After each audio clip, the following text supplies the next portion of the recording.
प्रिय श्रोताओं, नमस्कार। आप सबका मेरे YouTube channel Pandey S Arvind public में स्वागत है। आप सबसे अपेक्षा करता हूं कि आप इस मेरे चैनल को सब्सक्राइब करेंगे, लाइक करेंगे और शेयर भी करेंगे।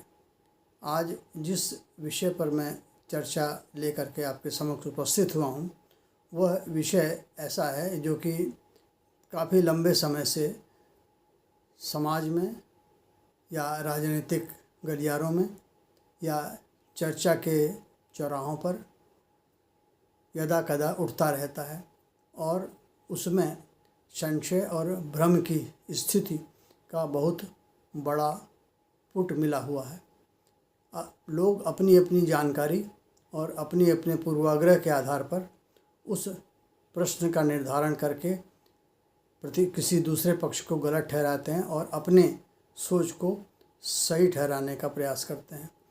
तो मैं इस बात से अवगत होते हुए कि इस घटना विशेष जिसका कि मैं आज अन्वेषण करना चाहता हूं या जिस पर मैं खुलासा करना चाहता हूं और जिसको मैं तथ्यों के साथ संपुष्ट करूंगा, उसकी मैं चर्चा लेकर के इसीलिए उपस्थित हुआ हूं ताकि जो भ्रम लोगों के जनमानस में इस बिंदु को लेकर के, इस प्रश्न को लेकर के फैला हुआ है, उसमें कुछ तथ्य प्रस्तुत किए जा सकें और उन तथ्यों के आधार पर क्षीर नीर न्याय करते हुए श्रोतागण उस प्रश्न के उत्तर के साथ स्वयं को खड़ा कर सकें।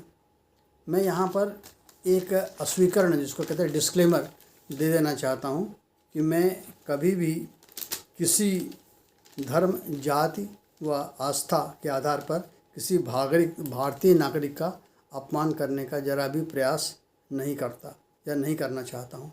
भारतीय संविधान में सर्वधर्म समभाव की बात की गई है, अस्पृश्यता समाप्त कर दी गई है। संविधान के स्तर पर भारत समता मूलक समाज का निर्माण करने का उद्देश्य लेकर के चला रहा है, परंतु किसी भी नागरिक से यह अपेक्षित है कि वह अपनी पहचान, जो कि उसके जन्म और परिवार या पारिवारिक मान्यता, धर्म, आस्था आदि पर निर्भर होती है, उसके बारे में भ्रम न फैलाए अथवा मिथ्या सूचना न दे। मुस्लिम होकर हिंदू होने का दिखावा करना, गैर हिंदू मतावलंबी या परिवार में जन्म को लेकर हिंदू मान्यता, रीति परंपरा से असहमति होते हुए भी परोक्ष लाभ लेने हेतु स्वयं को किसी जाति, वर्ग और आस्था से जोड़ने का प्रयास करना सर्वथा अनुचित है। जिस आस्था, धर्म, संप्रदाय, विचार के आप अनुयायी हैं, उसके तार्किक आधार को झुठलाकर अपने बारे में भ्रामक प्रचार करना नहीं होना चाहिए। यह लौकिक व नैतिक रूप से अनुचित माना जाता है। जिस भी वर्ग से आप आते हैं, आप उसका स्वीकारण करने में हिचकिचाएं नहीं।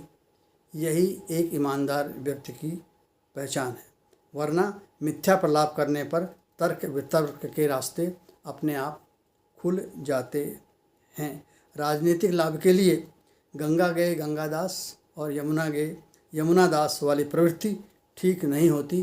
अंततः काठ की हाड़ी बार बार नहीं चढ़ती और पोल पट्टी खुल ही जाती है। इसी आलोक में मैं चिर कुमार, चिर युवा, 57 वर्षीय स्वघोषित बुद्धिपुंज सोनिया पुत्र युवराज द्वारा स्वयं को जनेऊधारी ब्राह्मण होने के दावे का परीक्षण करने का प्रयास करूंगा। वे स्वतंत्र हैं, किसी भी मत, पंथ, संप्रदाय का पालन करें।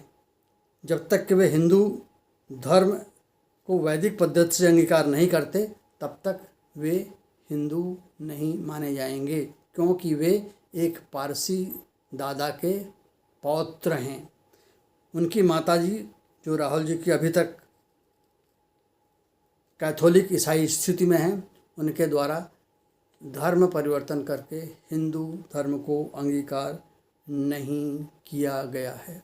अब इसी आलोक में मैं कुछ ऐतिहासिक तथ्यों पर जाना चाहता हूँ, जहाँ से हम इस निष्कर्ष की ओर पहुँचने में सहायता प्राप्त करेंगे कि किस प्रकार से राहुल गांधी के पूर्वज कहाँ से आते हैं और किस स्थिति या किस जगह या इतिहास के किस कालखंड में उनकी वंशावली में अपमिश्रण होता है और वे जो कि जिनके मूल हिंदू थे किस प्रकार से हिंदू धर्म से विचलित हो जाते हैं। तो सर्वप्रथम मोतीलाल नेहरू कश्मीरी कौल परिवार के सदस्य थे। ये पंडित जवाहरलाल नेहरू भारत के प्रथम प्रधानमंत्री के पिताजी हुआ करते थे। ये दिल्ली में नहर के किनारे निवास करते थे, इसलिए मोतीलाल कौल का नाम धीरे धीरे स्थान के साथ जुड़ करके मोतीलाल नहर के पास रहने वाले होने के नाते मोतीलाल नेहरू हो गया। मोतीलाल नेहरू के पिताजी का नाम पंडित गंगाधर कौल, बाद में पंडित गंगाधर नेहरू हो गया।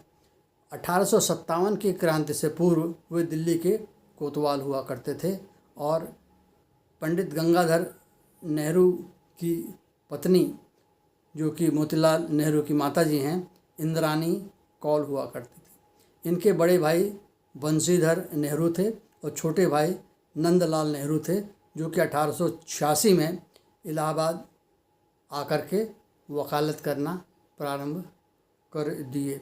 इससे पहले वे खेतड़ी रियासत के दीवान थे। इनकी बहनें पटरानी और जगरानी थी। किसकी? मोतीलाल नेहरू की। मोतीलाल नेहरू की पहली पत्नी की प्रसव के दौरान मृत्यु हो गई थी। दूसरी पत्नी बनी स्वरूप रानी नेहरू, जिनके नाम पर इलाहाबाद मेडिकल कॉलेज का नाम स्वरूप रानी मेडिकल कॉलेज है इलाहाबाद का, जो आज का प्रयाग हो गया है।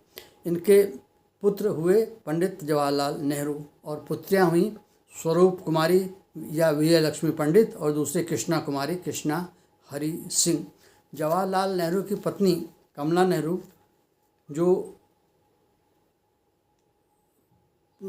दीर्घकालिक बीमारी के उपरांत जिनका अंतकाल हुआ, उनकी पुत्री थी, माने पंडित नेहरू और कमला नेहरू की पुत्री थी इंदिरा प्रियदर्शिनी, जिनका के नाम बचपन में इंदिरा प्रियदर्शिनी था।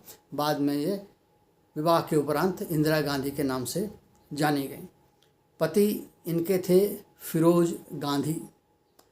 अब फिरोज गांधी की कैसे इंदिरा गांधी से पहचान हुई? फिरोज गांधी 1930 में लंदन में पढ़ने गए थे, जहां इंदिरा गांधी से इनकी मुलाकात हुई और मुलाकात होने के पश्चात इनका प्रेम प्रसंग हुआ और प्रेम प्रसंग होने के पश्चात वे जब भारत में अपनी पढ़ाई छोड़ करके फिरोज गांधी स्वतंत्रता संग्राम के लिए भारत में आ गए, तो इन्होंने 1942 26 मार्च को आनंद भवन में विवाह किया। ये एक अंतर जातीय विवाह था, क्योंकि फिरोज गांधी पारसी समुदाय से आते हैं और पारसी समुदाय कहाँ से आते हैं? ये भरूच के पारसी परिवार से संबंधित थे। ये अपने पिता की मृत्यु के बाद अपनी मौसी के साथ इलाहाबाद आ गए और इलाहाबाद में प्रारंभिक शिक्षा प्राप्त करने के पश्चात विदेश पढ़ने चले गए थे, जहाँ पर कि इंदिरा गांधी से इनकी मुलाकात होती है। फिर स्वतंत्रता संग्राम के दौरान ये इलाहाबाद आ जाते हैं और गांधी जी के संपर्क में आते हैं। जब इनका विवाह करने का प्रस्ताव जवाहरलाल नेहरू के समक्ष लाया जाता है, तो जवाहरलाल नेहरू इस अंतर जातीय विवाह के प्रबल विरोधी थे, परंतु गांधी जी ने इसमें बीच बचाव करते हुए नेहरू जी को सहमत किया और फिर उनके द्वारा मध्यस्थता करने के उपरांत फिरोज गांधी और इंदिरा प्रियदर्शिनी का विवाह हो गया, जो कि आनंद भवन में, आप यदि कभी वहाँ विजिट करेंगे तो आनंद भवन में हिंदू वैदिक रीत से हुआ, परंतु न तो फिरोज गांधी ने अपना धर्म परिवर्तित किया और न ही इंदिरा गांधी ने धर्म परिवर्तन करके पारसी धर्म को अंगीकार किया। दोनों ही अपने अपने धर्म में आस्था व्यक्त करते रहे और आस्थावान बने रहे। जब विवाह हो गया तो फिरोज गांधी ने गांधी जी का सम्मान करते हुए, जो कि फिरोज का उपनाम घैंडी था, GHANDY घैंडी था, इस घैंडी को उन्होंने फिरोज गांधी कर लिया गांधी जी के सम्मान में। तो फिरोज घैंडी फिरोज गांधी हो गए और विवाह के उपरांत इंदिरा प्रियदर्शिनी इंदिरा गांधी बन गई। तो यह है इंदिरा प्रियदर्शिनी से इंदिरा गांधी बनने का सफ़र, और यह है फिरोज घैंडी जो मूल रूप से पारसी थे, उनका फिरोज गांधी बनने का एक प्रक्रम, उपक्रम और एक घटनाक्रम। अब यहाँ से आगे बढ़ते हैं।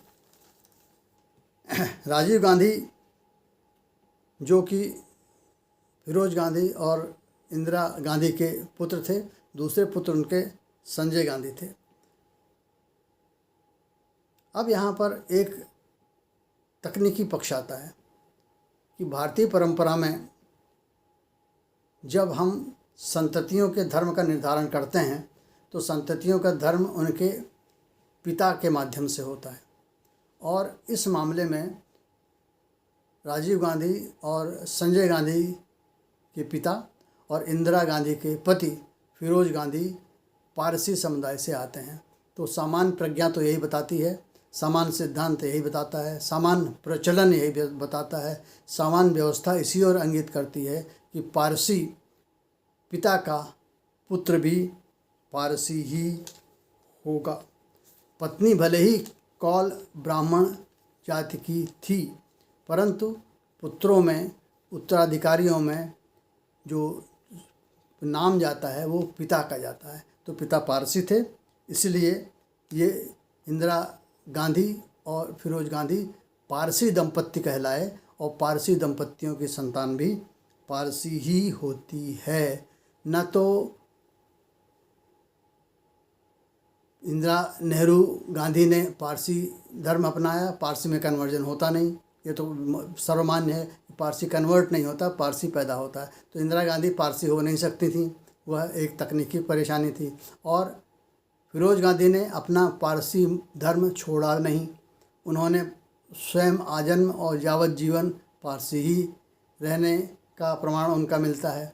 तो ऐसी स्थिति में इसकी पुष्टि इससे भी होती है कि फिरोज गांधी की समाधि जो है वो राजापुर में पारसी कब्रिस्तान में है, और वहाँ पर न तो कभी इंदिरा गांधी गई, न तो कभी राजीव गांधी गए, न कभी संजय गांधी गए, और न ही कभी ये सोनिया गांधी गई, क्योंकि वे कभी भी अपने को पारसी समुदाय से होने का एक धब्बा अपने ऊपर सार्वजनिक रूप से नहीं लेना चाहते थे, उसकी स्वीकृति नहीं लेना चाहते थे।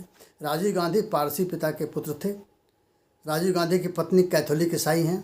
उन्होंने साड़ी भले ही पहन ली हो और अपने बालपन की पाश्चात्य दिनों की वेशभूषा भले ही त्याग दी हो, परंतु उन्होंने विधिवत हिंदू धर्म स्वीकार नहीं किया, और यह विवाह भी अंतर्जातीय था। कहने का अर्थ ये हो गया कि जो राजीव गांधी के माँ थी उनका भी विवाह अंतर्जातीय था, और वो पारसी दंपत्ति की संतान थी, और राजीव गांधी का विवाह भी अंतर्जातीय था, वह स्वयं पारसी दंपत्ति की पारसी संतान और उनकी पत्नी कैथोलिक ईसाई।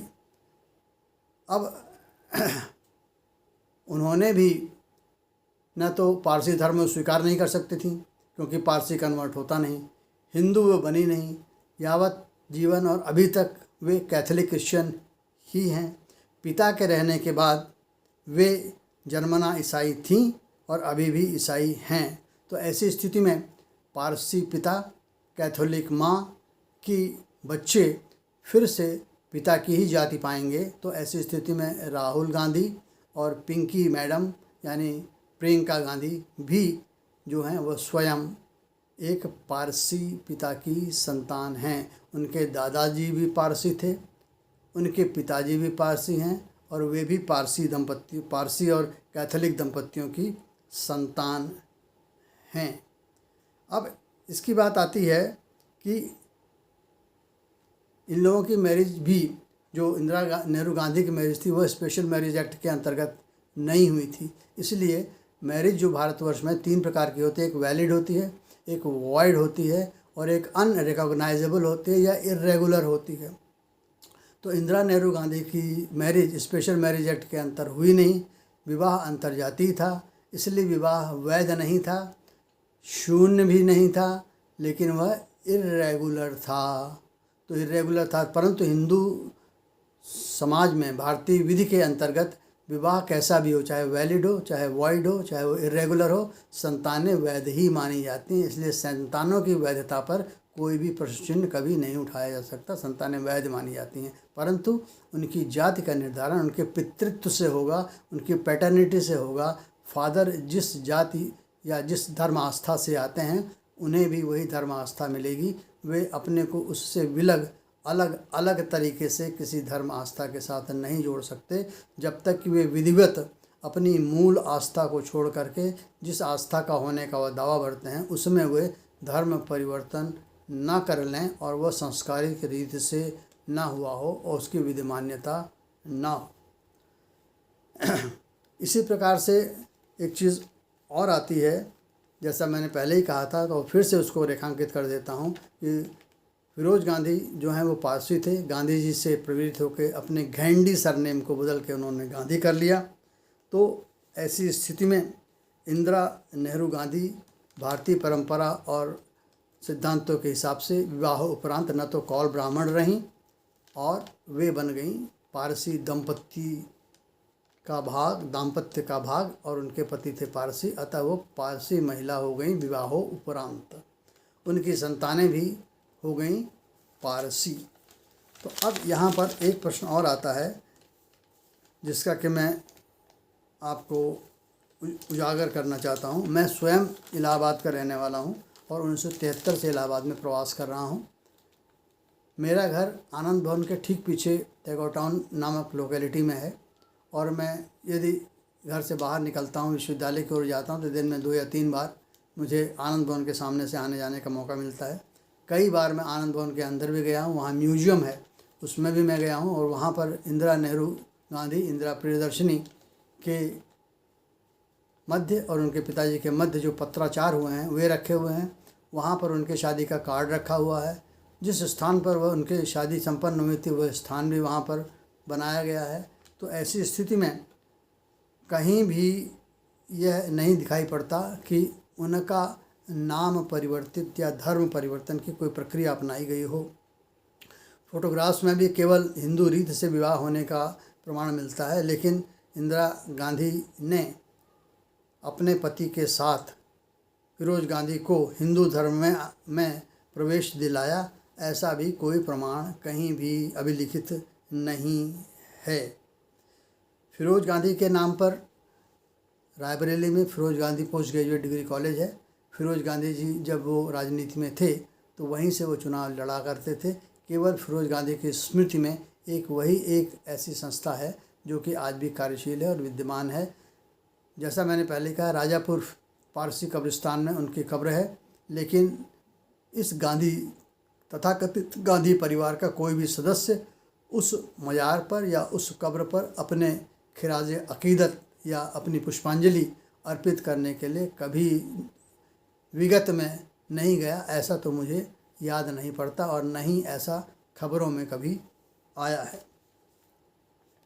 मेरा यहाँ पर ये कहना है कि राहुल गांधी और उनके जो चाटुकार लोग हैं, पवन खेड़ा इत्यादि, वे उनके हिंदू होने का ढोल पीटते रहते हैं। वे उन्हें कौल दत्तात्रेय ब्राह्मण बताते हैं, कपड़ों के ऊपर जनेऊ पहनाते हैं, पीताम्बर उड़ा करके मंदिर मंदिर ले जाते हैं और यह दिखाने का प्रयास करते हैं कि वे ब्राह्मण हैं।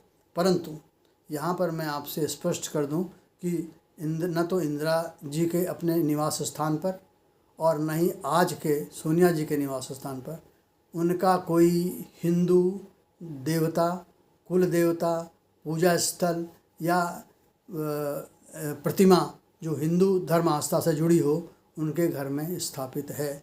वे कभी भी हिंदू आस्था के साथ अपने को नहीं जोड़ के दिखाती हैं और सार्वजनिक रूप से उसका स्वीकरण नहीं करती। इंदिरा गांधी ने भी कभी अपने घर में हिंदू पूजा स्थल होने का दावा नहीं किया और इसी प्रकार सोनिया गांधी भी अपने घर में हिंदू पूजा स्थल या हिंदू जीवन पद्धति के अंगीकार किए जाने का कोई प्रमाण प्रस्तुत नहीं कर सकी हैं। इसका एक और अप्रतिम और ज्वलंत उदाहरण है कि एक बार श्रीमती इंदिरा गांधी पुरी जगन्नाथ जी के मंदिर में दर्शन करने के लिए गईं तो वहाँ के जो पुजारी मंडल है उसने उन्हें उस मंदिर में प्रवेश करने से मना कर दिया। और क्योंकि उस मंदिर में साफ साफ लिखा हुआ है, मैं पुरी जगन्नाथ मंदिर गया हूँ, उसके प्रवेश द्वार पर लिखा हुआ है यहाँ पर गैर हिंदुओं का प्रवेश वर्जित है और इंदिरा गांधी को पारसी व्यक्ति से शादी होने के कारण पारसी दंपत्ति मानते हुए पारसी माना गया था और उन्हें पुरी के जगन्नाथ मंदिर में प्रवेश नहीं मिला था। यह अभिलिखित है, सर्वमान्य है और सर्वज्ञात है। अतः धार्मिक संस्थाओं, जो कि पुरी का मंदिर है जहाँ की गैर हिंदुओं का प्रवेश वर्जित है, वहाँ भी उन्हें गैर हिंदू ही माना गया।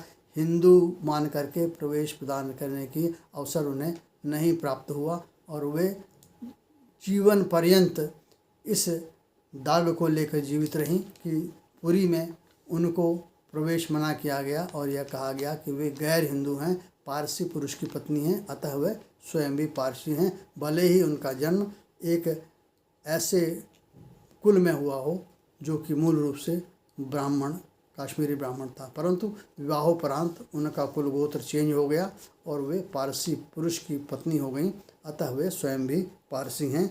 और यह एक ऐतिहासिक तथ्य है, इसमें न तो कुछ जोड़ा गया है और न ही घटाया गया है। राहुल गांधी हिंदू नहीं हैं, भले ही वे चाहे और कुछ हों। उन्हें यह गांठ बांध लेना चाहिए कि मंदिर मंदिर जाकर हिंदुओं की भावना को दोहन करने का कुत्सित प्रयास उन्हें अब छोड़ देना चाहिए, क्योंकि उतर गई लोई तो क्या करेगा कोई, कलई अब उतर चुकी है। सबको अच्छी तरह से पता है कि उनका हिंदू होने का स्वांग केवल हिंदू मतावलंबियों के मत को अपनी ओर ले जाने का एक कुत्सित प्रयास है। यह हिंदुओं को झांसा देने का एक असफल प्रयास है। मेरा उनसे अनुरोध है कि कृपया और कुछ कर लें, अपने कार्यशैली में बेहतरीकरण कर लें, अपने को बेहतर विकल्प के रूप में स्थापित करें, परंतु यह न कहें कि मैं हिंदू हूँ, अतः हिंदू बहुल राष्ट्र में हिंदू मेरा सहयोग करें। अब इस संदर्भ में एक बात और मैं कहना चाहूँगा कि 15 अगस्त 2026 को जब कांग्रेस मुख्यालय में वंदे मातरम का गायन हो रहा था, तो जैसा कि कांग्रेस वर्किंग कमेटी का एक रिजोल्यूशन है कि 2 ही पैराग्राफ गाए जाएंगे, परंतु अब तो 2026 में वंदे मातरम का अधिनियम बन गया है, जहाँ पर कि यदि वो गाया जाएगा तो पूरा का पूरा गाया जाएगा। तो ऐसी स्थिति में 2 पैरा बजने के बाद आप लोगों ने सभी वो वीडियो देखा होगा जिसमें इंदिरा गांधी बड़ी गुस्सा कुपित मुख लेकर के उस वादन को रोकने का प्रयास कर रही थी, जिसमें कि खरगे साहब भी हक्का बक्का थे, कांग्रेस सेवा दल का एक व्यक्ति भी हक्का बक्का था और बाद में उस पर लीपापोती करने की कोशिश की गई कि खरगे साहब के लिए वह कुर्सी मंगाए जाने का प्रयास कर रही थी। लेकिन अंततः उन्होंने अगले दिन या 1 या 2 दिन बाद खुल के कह दिया कि हमने एक रिजोल्यूशन कांग्रेस ने पास किया है कि हम 2 पद से ज़्यादा नहीं गाएंगे और हम नहीं गाएंगे। तो यह स्पष्ट रूप से दिखाता है कि किस प्रकार से सोनिया गांधी को भारतीय प्रतीकों में आस्था है, किस प्रकार से वो हिंदू देवी देवताओं में अपनी आस्था प्रकट करती हैं या रखती हैं, उनके मन में कैसी श्रद्धा और वह स्वीकार्यता है। तो ऐसी स्थिति में जो माँ स्वयं में कैथोलिक है और उसके मन में हिंदू मान्यताओं के प्रति कोई न स्वीकार्यता है न श्रद्धा है, जिसका पिता पारंपरिक रूप से वंशानुगत रूप से पारसी था, तो उसकी संतान किस प्रकार से हिंदू होगी। इस तर्क और इस गणित को कृपया मुझे कोई समझा सके तो मैं उसका बहुत ही आभारी होऊंगा।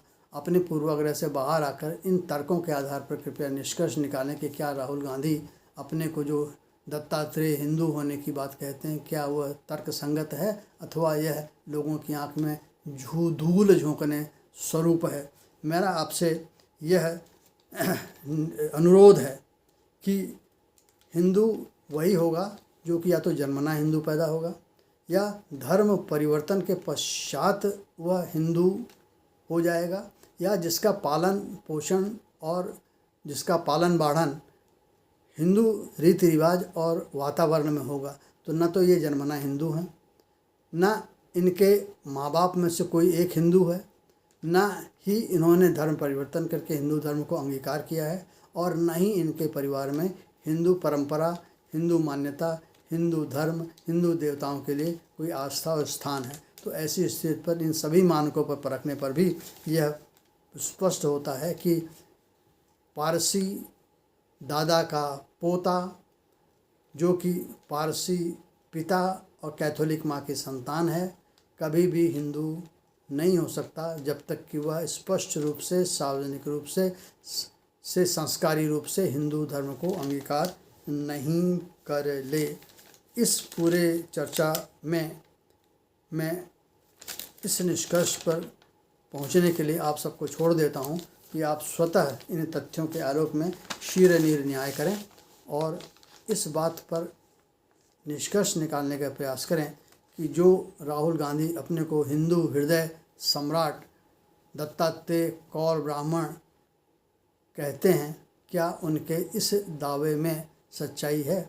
ऐसा व्यक्ति जो सार्वजनिक स्तर पर अपने धर्म रुझान को लेकर के इतना बड़ा झूठ बोल सकता है, उस व्यक्ति की जो क्रेडिबिलिटी है, जो उसकी विश्वसनीयता है, उसको कैसे आप देखते हैं? क्या यह मात्र राजनीतिक लाभ लेने का एक कुचक्र नहीं है?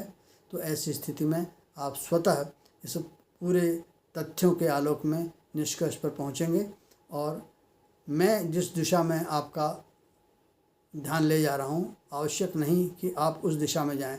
आप स्वतः इन तथ्यों के आलोक में निष्पक्ष होकर सोचें और निष्कर्ष पर पहुंचे कि क्या राहुल गांधी दत्तात्रेय कौल ब्राह्मण हैं अथवा वे एक पारसी दादा की, पारसी पिता की, कैथोलिक माँ की संतान हैं, जो कि न तो कैथोलिक है और न ही हिंदू है, वह मात्र पारसी है और पारसी ही है। उन्हें अपनी पहचान छुपाने का क्या कारण है? वह क्यों सार्वजनिक रूप से अपने को पारसी स्वीकार नहीं करते? पारसी तो भारत में अल्पसंख्यक हैं।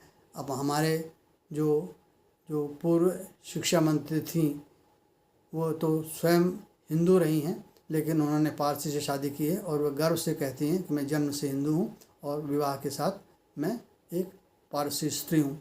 तो ऐसी स्थिति में इनको भी ईमानदारी के साथ इस तथ्य को स्वीकारना चाहिए, जनता जनार्दन को बेवकूफ़ नहीं बनाना चाहिए। आशा करता हूँ यह पॉडकास्ट आपको सूचनापरक लगा होगा। आपके मन में जो एक भ्रांति की धुंध छाई हुई है या लोगों के मन में सूचना के अभाव में जो एक अस्पष्टता है, उस अस्पष्टता को स्पष्ट करने का मेरा यह छोटा सा प्रयास सफल होगा। आप स्वतः बुद्धिमान व्यक्ति हैं, तर्क शक्ति रखते हैं, तथ्यों को परख सकते हैं। इन सब के आधार पर आप निष्कर्ष पर पहुंचिएगा और इस भ्रम को तोड़ करके यह सोचने की कोशिश करें कि आखिरकार राहुल गांधी की जाति है क्या? क्या वे हिंदू हैं? क्या वे पारसी हैं? क्या वे कैथोलिक हैं? मेरे हिसाब से वह हिंदू तो नहीं ही हैं, उसके अतिरिक्त चाहे और जो कुछ भी हो। आपने इतना धैर्य से मुझे सुना, इसके लिए आपको बार बार धन्यवाद। मैं professor doctor S Arvind Pandey आपका एक बार पुनः धन्यवाद ज्ञापित करता हूं और आप सबसे अनुरोध करता हूं कि कृपया मेरे चैनल पांडे एस अरविंद को आप सब्सक्राइब कीजिएगा, लाइक कीजिएगा और शेयर भी करिएगा। धन्यवाद।